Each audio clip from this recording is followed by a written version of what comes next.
خوش آمدید۔ آئیے آج ہم نماز کے روحانی سفر پر چلتے ہیں، یہ جاننے کے لیے کہ یہ عبادت صرف ایک رسم نہیں بلکہ اس سے بہت بہت بڑھ کر ہے۔ چلیں اس کے گہرے معنی اور فوائد کو سمجھتے ہیں۔ تو ایک بنیادی سوال ذہن میں آتا ہے کہ ایمان لے آنے کے بعد سب سے اہم، سب سے ضروری عمل کیا ہے؟ یہی سوال ہمیں سیدھا اس عبادت کی طرف لے جاتا ہے جو ایک مسلمان کی زندگی کا بالکل مرکز ہے۔ اور جواب ملتا ہے کہ نماز دین کا ستون ہے۔ اب ذرا سوچیں، جیسے کوئی عمارت ستون کے بغیر کھڑی نہیں رہ سکتی، بالکل ویسے ہی ایمان کی عمارت بھی نماز کے بغیر قائم نہیں رہ سکتی۔ تو یہ صرف ایک رسم نہیں، یہ تو بنیاد ہے۔ تو نماز ایمان کا ستون کیوں ہے؟ آئیے ذرا گہرائی میں دیکھتے ہیں کہ اسے ایک ایسی ذمہ داری کیوں سمجھا جاتا ہے جسے کبھی کسی حال میں بھی نظر انداز نہیں کیا جا سکتا۔ جب کوئی شخص ایمان لے آتا ہے نا، تو اللہ کی طرف سے جو سب سے پہلا اور سب سے بنیادی فرض اس پر عائد ہوتا ہے وہ نماز ہے۔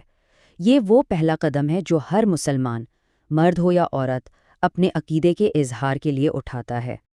اور سب سے حیران کن بات یہ ہے کہ نماز کسی بھی حالت میں معاف نہیں، کوئی امیر ہو یا غریب، صحت مند ہو یا بیمار، یہاں تک کہ جنگ کے میدان میں بھی یہ فرض اپنی جگہ قائم رہتا ہے۔ بس یہی بات اس کی غیر معمولی اہمیت کو ظاہر کرنے کے لیے کافی ہے۔ اچھا، اتنی اہم عبادت، اس کا حکم کیسے دیا گیا؟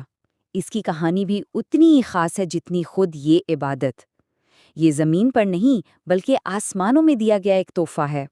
دیکھیں، نماز کی ابتدا کی کہانی اسے باقی تمام احکامات سے بالکل منفرد بناتی ہے۔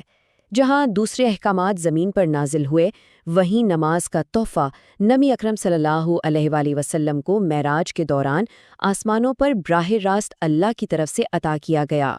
تو اس خاص طریقے سے نماز ملنے کا مطلب کیا ہے؟ مطلب یہ ہے کہ یہ صرف ایک ڈیوٹی نہیں، یہ ایک ڈائریکٹ لائن ہے، ایک ایسا راستہ جو بندے اور اس کے رب کے بیچ سارے پردے ہٹا دیتا ہے۔ تو جب کوئی نماز کے لیے کھڑا ہوتا ہے، سوچیں ذرا کیا ہوتا ہے؟ جنت کے دروازے کھول دیے جاتے ہیں، نمازی اور اللہ کے درمیان جو پردے ہیں وہ ہٹا دیے جاتے ہیں، اور اللہ کی رحمت اس کی طرف متوجہ ہو جاتی ہے، یعنی ایک براہ راست رابطہ قائم ہو جاتا ہے۔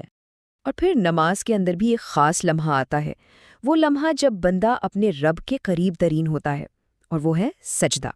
یہ عاجزی اور قربت کا عروج ہے۔ نماز کا اثر صرف ظاہری نہیں بلکہ باطنی بھی ہے۔ اسے دل کا نور کہا گیا ہے، یعنی اگر کسی کو اپنے دل میں روشنی چاہیے، اپنے اندر سکون چاہیے، تو اس کا راستہ نماز سے ہی ہو کر گزرتا ہے۔ نماز صرف روحانی سکون ہی نہیں دیتی، بلکہ ایک شیلڈ کی طرح ہے، ایک ڈھال، ایک ایسا مضبوط قلعہ جو مومن کو شیطان اور ہر منفی طاقت سے بچاتا ہے۔ یہاں فرق بالکل صاف نظر آتا ہے۔ ایک طرف وہ شخص ہے جو نماز پڑھتا ہے، شیطان اس سے ڈرتا ہے، اس سے دور بھاگتا ہے، اور دوسری طرف وہ ہے جو نماز سے غافل ہے، تو شیطان اس پر حاوی ہو جاتا ہے، اس کے خلاف دلیر ہو جاتا ہے۔ یہ جو کہاوت ہے نا کہ نماز شیطان کا منہ کالا کرتی ہے، اس کا مطلب یہی ہے کہ یہ صرف دفاعی ہتھیار نہیں، بلکہ یہ شیطان کے ہر حملے کو، ہر وسوسے کو ناکام بنا کر اسے شکست دے دیتی ہے۔ اور یہ حفاظت صرف روحانی دنیا تک محدود نہیں ہے، اسی دنیا میں بھی نماز ایک پناہ گاہ ہے۔ یہ آسمان سے آنے والی آفتوں کو ٹالتی ہے، اور ہاں، رزق کی تنگی کو بھی دور کرتی ہے۔ اچھا، دنیا میں تو یہ سب فائدے ہیں ہی، لیکن نماز کا سب سے بڑا، سب سے حتمی انعام کیا ہے؟ وہ ہے جنت کی کنجی، آخری اور سب سے بڑی کامیابی۔ یہاں وعدہ بالکل صاف اور سیدھا ہے۔ جو شخص اپنی نماز کو ٹھیک ٹھیک پوری توجہ سے ادا کرتا ہے، یعنی اس کے وضو، اس کے رکوع، اس کے سجدے، ہر چیز کا خیال رکھتا ہے، تو اس کے لیے جنت واجب ہو جاتی ہے۔